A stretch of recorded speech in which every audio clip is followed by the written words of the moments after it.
कुछ अंधेरी रातें ऐसी भी होती है जिन रातों में घूमना मना होता है। ये कहानी भी ऐसे ही एक अंधेरी रात की है। दूल्हा अपनी दुल्हन को लेकर घर बाराती के साथ जाने लगा था। दोनों सूरज और रेवती बहुत ही खुश थे। वो रात उन दोनों के लिए बहुत ही खास थी। दूसरे दिन वो दोनों मंदिर जाने वाले थे, लेकिन किसी कारण रेवती ने आने से मना कर दिया।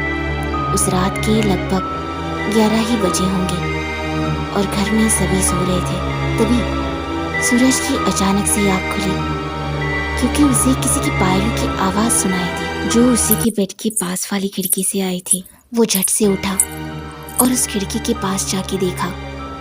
तब उसे वहाँ से एक औरत जाती हुई नजर आई। उसे देख सूरज को रेवती की याद आ गई और तभी वो अपने बेड की ओर मुड़ा, लेकिन बेड पर से रेवती गायब थी। वो देख सूरज हैरान हो गया। इतनी रात में आखिर रेवती बाहर क्या कर रही थी, ये देखने के लिए सूरज भी बाहर की ओर चला गया। रेवती चलते चलते अचानक एक पेड़ के पास जाके रुक गई।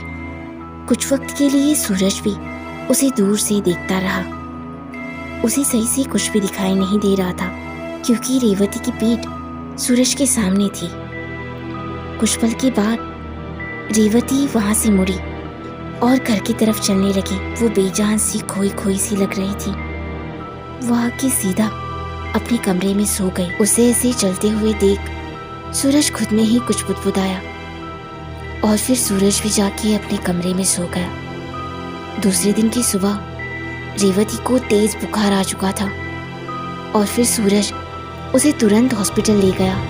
बहुत तेज बुखार के कारण उस दिन रेवती को हॉस्पिटल में ही रखा गया और शाम होते ही सूरज उसे घर ले आया। रात का खाना भी रेवती ने जल्दी ही खा लिया और वो सो गई। उसके बगल की कुर्सी पर सूरज बैठा हुआ उसे देखे जा रहा था। उसे अब उसकी चिंता होने लगी थी। देखते देखते कब सूरज को वहीं पर ही नींद लग गई, ये उसे पता ही नहीं चला। रात के सन्नाटे को चीरते हुए एक चीख सूरज के कानों में गई। झट से उसने अपनी आंखें खोली और बगल में देखा तो वहां से रेवती गायब थी। सूरज को अब उसकी बहुत चिंता होने लगी थी और वो उसे देखने के लिए उस आवाज की ओर भागा। भागते भागते वो उसी पेड़ के पास जाके पहुंच गया जहां रेवती खड़ी थी। वो रेवती को देख वहीं रुका। सामने का नजारा थोड़ा हैरान कर देने वाला था। रेवती ऊपर की ओर देख रोई जा रही थी, मानो सालों से अंदर भरा दर्द बाहर आ रहा था। अब सूरज को उसकी और भी चिंता होने लगी थी और वो उसे देखने के लिए उसके सामने की ओर गया। तब सामने का नजारा देख सूरज का दिल दहल गया, दिमाग सुन्न पड़ गया। उसके सामने जो खड़ी थी वो रेवती नहीं बल्कि कोई और ही थी, जिसका चेहरा पूरी तरह से जला हुआ था। वो देख सूरज डर के मारे उल्टे पैर अपने कमरे में भागा।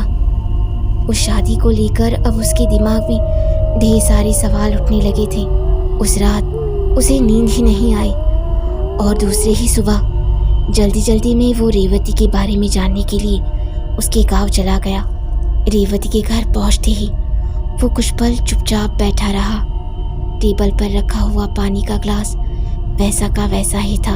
वो देख रेवती की माँ ने कहा, दामाद जी क्या बात है, आप कब से चुपचाप बैठे हुए? तभी उनकी बात को काटते हुए सूरज ने कहा, जी रेवती, उसे कब से नींद में चलने की बीमारी है। उस पर शारदा यानी कि रेवती की माँ ने हैरान होकर कहा, ये आप क्या बोल रहे हो? हमारी रेवती को तो कभी नींद में चलने की क्या बड़बड़ाने की तक आदत नहीं है। ये सुनते ही सूरज ने कल रात वाली बात कही थी, जिसे सुनकर शारदा के रोंगटे खड़े हो गए।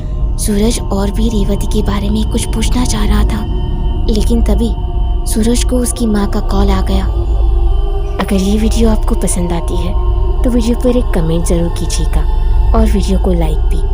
और अगर आप हमारे चैनल पर नए हैं तो चैनल को सब्सक्राइब ज़रूर कीजिएगा।